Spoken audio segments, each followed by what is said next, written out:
કેમ છો મારા વાલડાઓ? સવારમાં આપણે પહોંચી ગયા હતા સોનલ નાસ્તા સેન્ટરમાં દાલપુરી, દાલ શાક, પૂરી શાક, પકવાન, સમોસા, કચોરીનો નાસ્તો ખાવા માટે. અરે ક્યાં આગળ ખબર છે? દેવરાજભાઈને ત્યાં. અરે સવારમાં કસ્ટમરની તો લાઈનો લાગે. ગરમા ગરમ દાલ પકવાન બનાવીને ખવડાવે, મોજ આવી જાય. તો મિત્રો ચાલો આજે આપણે આ વિડીયોની શરૂઆત કરીએ દાલ પકવાન ને દાલ પૂરીની મોજ સાથે. ગરમા ગરમ બનાવીને ખવડાવે છે દેવરાજભાઈ. અરે 20 વર્ષ જૂનો ધંધો છે અને ભાઈ કારીગરી શું વાત કરું યાર. દાલ પકવાનો જે ટેસ્ટ આવે ને, ટેસ્ટડો પડી જાય. ચાલો.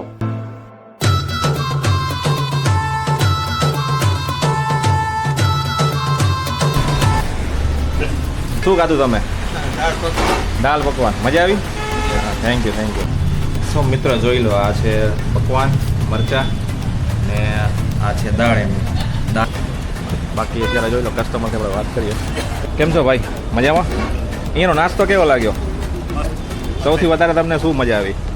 દાલ પકવાન કહેવાય કે એમાંય ખાસ કરીને ગાંધીધામની અંદર ઘણી જગ્યાએ દાલ પકવાન મળતા હશે, પણ અહીંયાનો જે ટેસ્ટ છે ને એ જોરદાર છે ભાઈ. મોજ આવી ગયો દેવરાજભાઈ? મજા યાર. Thank you.